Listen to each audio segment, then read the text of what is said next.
안녕하세요. 세무법인 신화의 사적인 이야기 세신사 고경남 세무사입니다.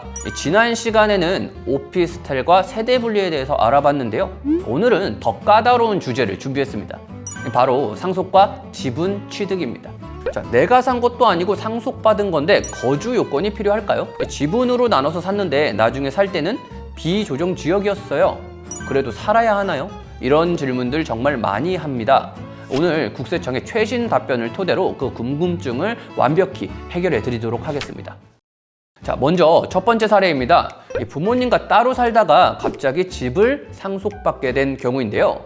이 무주택자인 고요한 씨는 따로 사시던 아버님으로부터 A주택을 상속받았습니다. 상속받을 당시 그 지역은 조정대상 지역이었죠. 이 고요한 씨는 이 집을 2년 넘게 보유하다가 팔면서 난 무주택자였고 상속받은 거니까 당연히 비과세겠지라고 생각하고 신고를 하지 않았습니다. 결과는 어땠을까요? 국세청은 고 씨에게 양도소득세를 과세했습니다. 왜일까요? 상속받은 주택의 취득 시기는 상속 개시일입니다. 사망일이라고도 하죠. 이때 그 지역이 조정대상 지역이었다면 2년 보유는 물론이고 2년 거주 요건도 반드시 채워야 비과세가 가능합니다. 만약 아버님과 같이 살던 동일한 세대의 세대원이었다면 아버님이 사신 기간과 고요한 씨가 상속 후 산 기간을 합쳐서 계산을 해주는데요.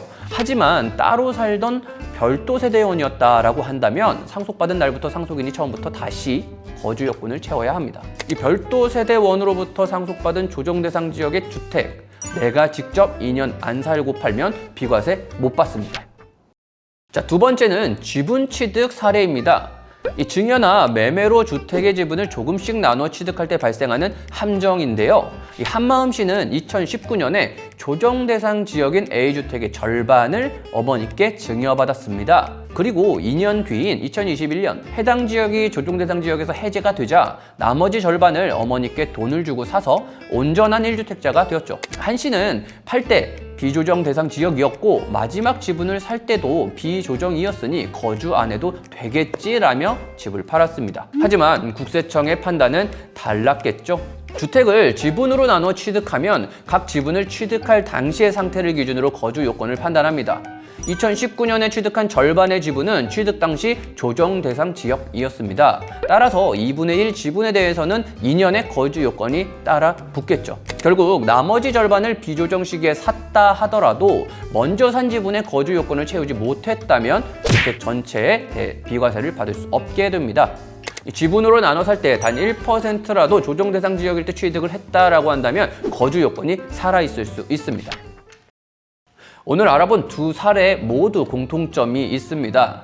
바로 취득 당시의 상황이 꼬리표처럼 따라다닌다는 것입니다. 상속이라고 해서 혹은 나중에 비조정 지역으로 바뀌었다고 해서 자동으로 거주 요건이 사라지는 게 아니라는 뜻이겠죠. 특히 상속주택은 돌아가신 분과 주소지가 같았는지가 핵심이고 지분 취득은 각 취득 시점의 규제 지역 여부를 꼼꼼히 따져봐야 합니다. 이런 디테일한 한 끗 차이가 수천만 원에서 수억 원의 세금을 결정할 수 있다는 사실을 반드시 명심하시길 바라겠습니다. 나는 예외겠지라고 생각하지 마시고 매도 전에 반드시 전문가를 통해 본인의 취득 시점과 세대 상태를 점검하시기 바랍니다. 자, 오늘 내용이 도움되셨다면 구독과 좋아요 부탁드리고요. 지금까지 세무법인 신화의 사적인 이야기 세신사 고경남 세무사였습니다. 감사합니다.